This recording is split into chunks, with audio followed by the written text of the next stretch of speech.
All right, viewers, the BRICS summit, viewers, you can see on your screens visuals coming in from Kazan, Vladimir Putin, the Russian president there. And the BRICS summit, the Prime Minister has arrived, Prime Minister Modi, attending the BRICS summit. At this time, this is a meeting that is going on before the business end of the things. And as we speak, those are the live visuals coming in from Kazan. That's the latest update we have right now. And BRICS summit, of course, extremely important. BRICS standing for Brazil, Russia, India, China, and South Africa. And of course, my colleague Priyanka Das is joining us live on the broadcast from the newsroom. Priyanka, well, of course, it's a very important summit there for Russia itself, given the fact that this comes in the shadows of war. And, you know, Putin and also Xi Jinping will look to counter the Western influence, will try and keep the central agenda. What all do we expect in this summit? That's right, Akshata. As you know, as we all know, in fact, that the US dollar is dominated for the large part in terms of international trade. And the BRICS summit, the nations are looking to sort of end the dominance of the US dollar, because at the end of the day, they're all dealing with their own currencies and not able to sort of leverage that. Now, the BRICS nations, the group itself, they're actually working on the BRICS Pay. Now, what this is planning to do is, so work in progress, of course, it's not something that has been confirmed or that will roll out very soon, but the works on it have been going on since 2018, 2019 now. Essentially, with the Russian government also facing a lot of sanctions and tariff ends from the European countries and the US, Vladimir Putin has been very vocal about bringing in forward the BRICS Pay, which would be an equalizer for all the other emerging and developing nations as well. Now, see, this is an ambitious project, like I said.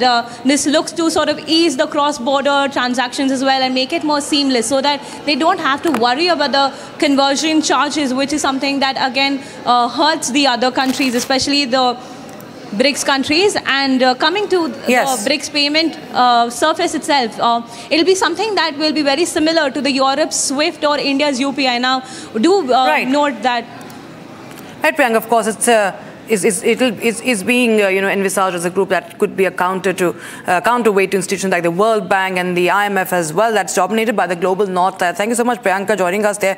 But we also have Dr. Sergey Dvorinov, who is the Vice President and Director of Communications, BRICS Culture Media Forum, joining us live from Moscow on the broadcast. Thank you so much, Dr. Dvorinov, for joining us here. Of course, it's a very important summit there. Prime Minister Modi has left for Kazan, and there is a bilateral that we are looking at here.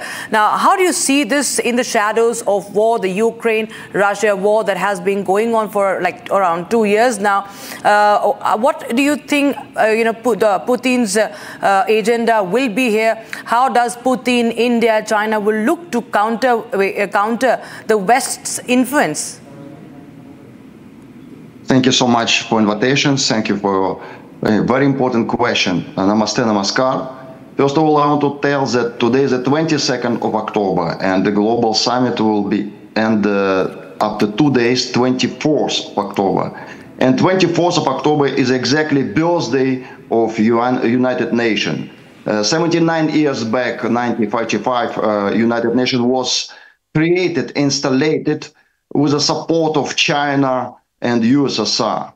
And if you look to the basic documents of United Nations, you cannot find any particular word God or God's will in the documents, because it was a position of USSR, which was atheistic country, and China as well, like atheistic country, not put word God and God's will to the basic documents. But right now we can see that a union of Russia, which is not more any atheistic country, but very much believer country, believe to God, and specifically India, which always promotes Sanatana Dharma. 24th of October can be very significant day, because, as you know, General Secretary of United Nations, Guterres, also will be participating in Kazan. He was invited by Russian government. Is a time of changes. It's not so important about financial system. First of all, we should create the new model of dialogue of civilization, on the basic principles. That's why our BRICS Culture Media Forum promote 16th of October the new declaration of 3 basic principles of BRICS. First basic principle is coexistence in interdependence, because we depend on each other. And second principle is common prosperity. And the last one is very important, is traditional human value. These 3 basic principles, which of course main reason is to be focused on spiritual progress, not only economic progress, because right now we can see that collective West, they promote their agenda. Their agenda is to be dominant, also make some falsification, and always destroy some democratic institution. But we can see that India right now is the biggest democracy in the world. At the same time, it's a very unique country which promotes Sanatana Dharma and spiritual basic principles. That's why I can see that there's a time of changes where all global leaders of BRICS countries can put and bring this new agenda to put the what God and God wills in UN basic documents. That's why I'm very optimistic, and we can see it's only start of golden age. And support of Prime Minister of Narendra Modi, which always promotes spirituality and spiritual principles around all the world globally, is a big support of BRICS Union. Absolutely, of course, and India and Russia ties have been on a high right after being elected for a 3rd straight term. Prime Minister Modi, in fact, had held bilateral in Moscow with President Putin. But Dr. Dvorinov, how do you see what's on agenda as far as the bilateral between Putin and Prime Minister Modi is concerned, especially given the fact that there could be a lot of focus on the trade? Yes, India has been one of the biggest importers of Russian oil post the war with Ukraine. Now there are talks about the Vande Bharat deal, deal with the railways, the trains. They're also talking about the Arctic, and the sea routes and several other issues as far as economy is concerned will be on agenda. Can you just throw some light on that? Yes. First of all, the relationships between our leaders, they based on trust, and they based on the history, because Russia, as you know, always support India during the USSR and even before. Even last king, Nikolai II, he visited Mathura, and he called Mathura like a pearl of East, That's why our 2 countries, we have similarity in our history, we have similarity in our tradition, in our values. And to our leaders, I want just to remind that this is the 2nd visit of Narendra Modi to Russia. His first visit was in May in Moscow, capital of our country. Right now he came to the Global Summit of BRICS to show that India, with wisdom, with a spiritual vision, wants to bring to the agenda of Global Summit some very significant points. Of course, trade is very important, trade for peace. That's also our main principle of BCMF, BRICS Culture Media Forum. We always support goodwill and good vision. And I am completely a follower of Narendra Modi, and I can see that special friendship of 2 our leaders can do miracles in modern age. And I completely believe to special role of peacemaking role of Shri Narendra Modi ji in the dialogue with Ukraine and the collective West. Right. Thanks so much, Dr. Sergei Dvorinov, for joining us on the broadcast and sharing your insights on this all-important BRICS meeting. And I'm also being joined by my colleague, Arth Agarwal, who is joining us on the broadcast from the newsroom.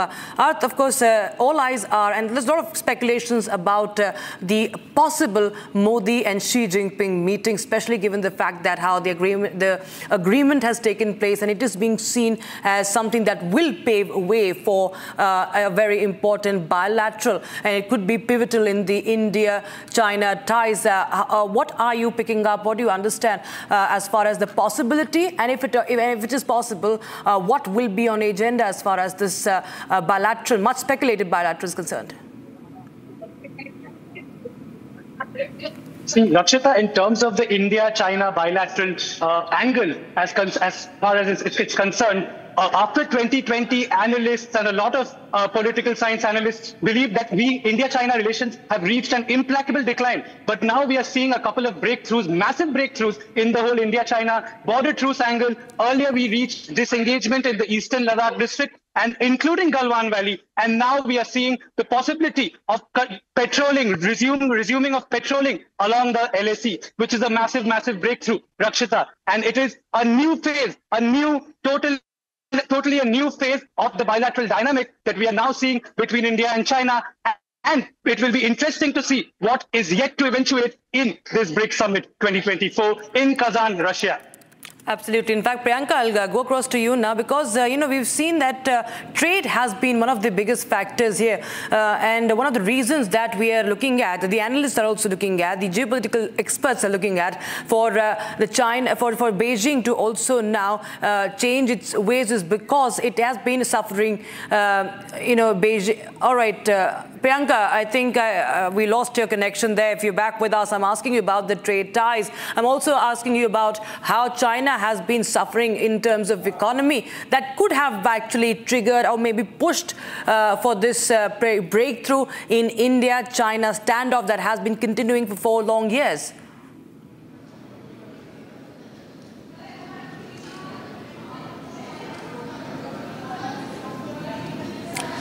Priyanka, can you hear me? All right, we'll just stay there with our colleagues, but we will be cutting across to live.